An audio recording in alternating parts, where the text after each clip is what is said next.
ክርስቶስ ተንሥአ እሙታን በአቢይ ኃይል ወሥልጣን አሰሮ ለሰይጣን አግዓዞ ለአዳም ሰላም እሚዜሰ ኮነ ፍስሐ ወሰላም።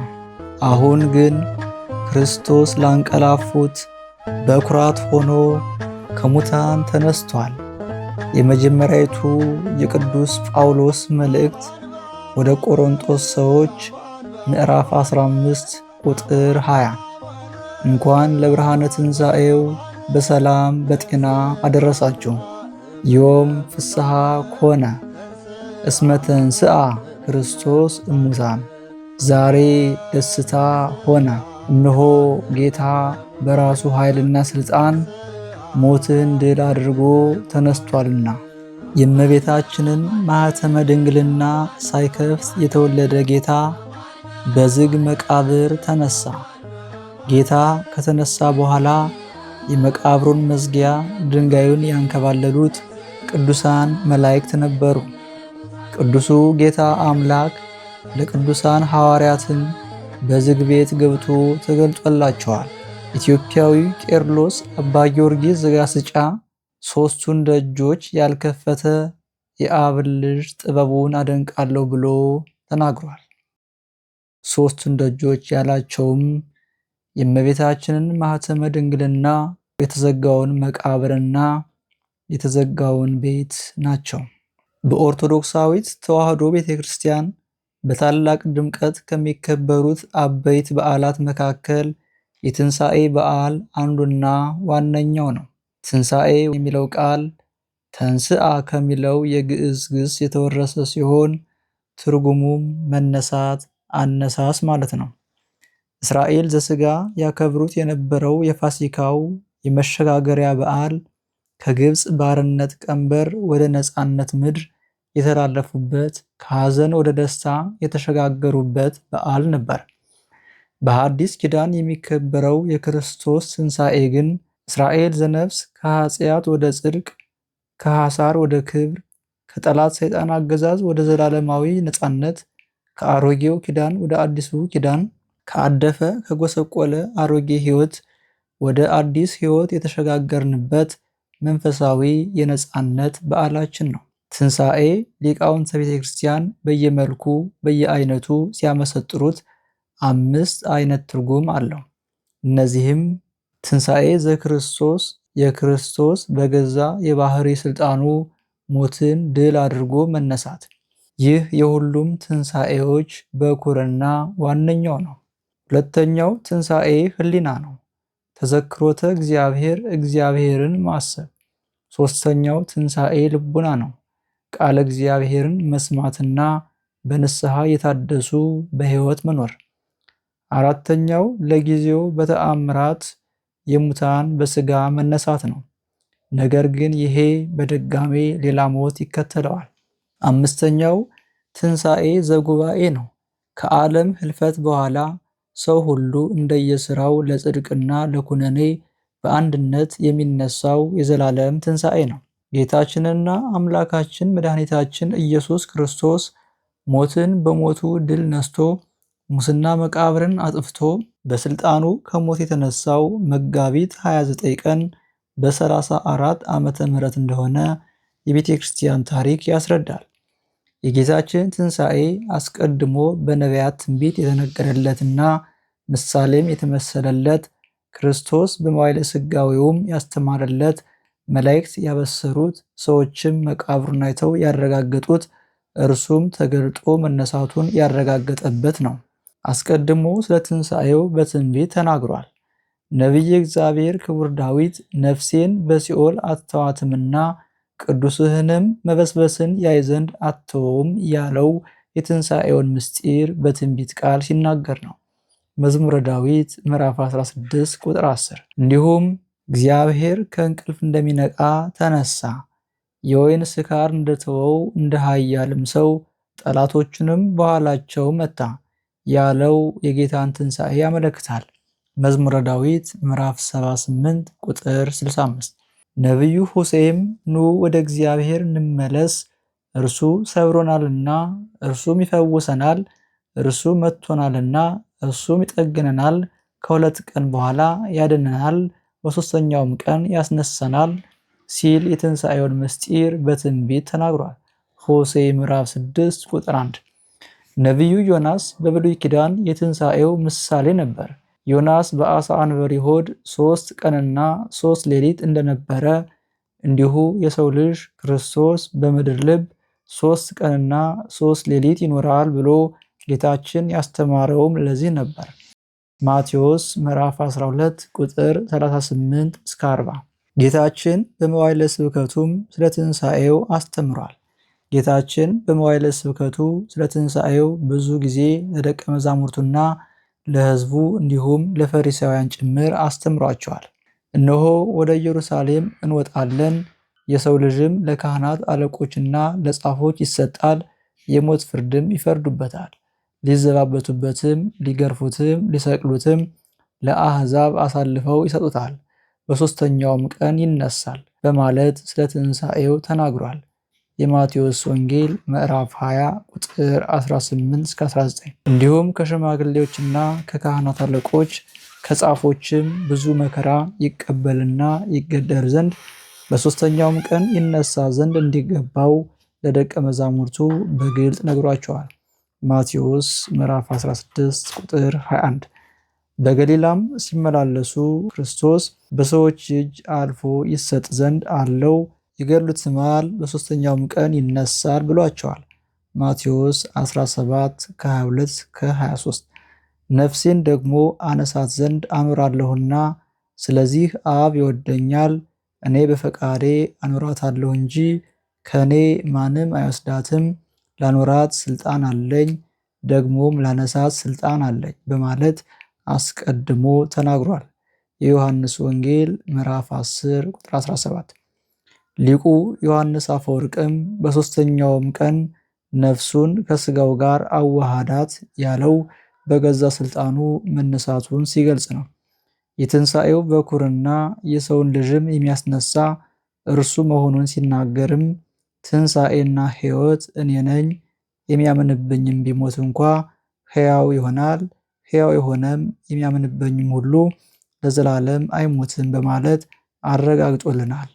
የዮሐንስ ወንጌል ምዕራፍ 11 በቁጥር 25-26። ትንሣኤውን ቅዱሳን መላእክት ለሴቶች አበሰሩት። ልደቱ ለእረኞች በመልአክ እንደተበሰረ ሁሉ ትንሣኤውም በመልአክ ለሴቶች ተበሰረ። ይህም ተነስቷል፣ በዚህ የለም የሚለው የመላእክት ብስራት በአራቱም ወንጌላት እንደሚከተለው ሰፍሯል። ቅዱስ ማቴዎስ እንደጻፈው መልአኩም መልሶ ሴቶቹን አላቸው፣ እናንተስ አትፍሩ፣ የተሰቀለውን ኢየሱስን እንድትሹ አውቃለሁና እንደተናገረ ተነስቷልና በዚህ የለም። የተኛበትን ስፍራ ኑና እዩ፣ ፈጥናችሁም ሂዱና ከሙታን ተነሳ፣ እነሆም ወደ ገሊላ ይቀድማችኋል፣ በዚያም ታዩታላችሁ ብላችሁ ለደቀ መዛሙርቱ ንገሯቸው፣ እነሆም ነገርኋችሁ በማለት ገልጾታል። ማቴዎስ 28 ከ5-10። ቅዱስ ማርቆስም ወደ መቃብሩም ገብተው ነጭ ልብስ የተጎናጸፈ ጎልማሳ በቀኝ በኩል ተቀምጦ አዩና ደነገጡ። እርሱ ግን አትደንግጡ፣ የተሰቀለውን የናዝሬቱን ኢየሱስን ትፈልጋላችሁና ተነስቷል፣ በዚህም የለም። እነሆ እርሱን ያኖሩበት ስፍራ። ነገር ግን ሄዳችሁ ለደቀ መዛሙርቱ ለጴጥሮስም ወደ ገሊላ ይቀድማችኋል፣ እንደነገራችሁ በዚያ ታዩታላችሁ ብላችሁ ነገሯቸው አላቸው በማለት አስፍሮታል።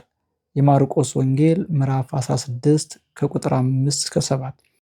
ቅዱስ ሉቃስ እንደመዘገበውም እነርሱም በዚህ ሲያመነቱ እነሆ 2 ሰዎች የሚያንጸባርቅ ልብስ ለብሰው ወደ እነርሱ ቀረቡ። ፈርተውም ፊታቸውን ወደ ምድር አቀርቅረው ሳሉ እንዲህ አሏቸው፣ ሕያውን ከሙታን መካከል ስለምን ትፈልጋላችሁ? ተነስቷል እንጂ በዚህ የለም። የሰው ልጅ በኃጢአተኞች እጅ አልፎ ሊሰጥና ሊሰቀል በሦስተኛውም ቀን ሊነሳ ግድ ነው እያለ በገሊላ ሳለ ለእናንተ እንደተናገረ አስቡ ብሎ መልአኩ እንደነገራቸው አስፍሮልናል። የሉቃስ ወንጌል ምዕራፍ 24 ከቁጥር 4-9። በቅዱስ ዮሐንስ ወንጌልም መግደላዊት ማርያም ሁለቱን መላእክት እንዳየችና ከእነርሱም ጋር እንደተነጋገረች ሲገልጽ፣ ማርያም ግን እያለቀሰች ከመቃብሩ በስተውጭ ቆማ ነበር። ስታለቅስም ወደ መቃብር ዝቅ ብላ ተመለከተች። ሁለት መላእክትም ነጭ ልብስ ለብሰው የኢየሱስ ሥጋ ተኝቶበት በነበረው አንዱ በራስጌ ሌላውም በግርጌ ተቀምጠው አየች። እነርሱም አንቺ ሴት ስለምን ታለቅሻለሽ? አሏት።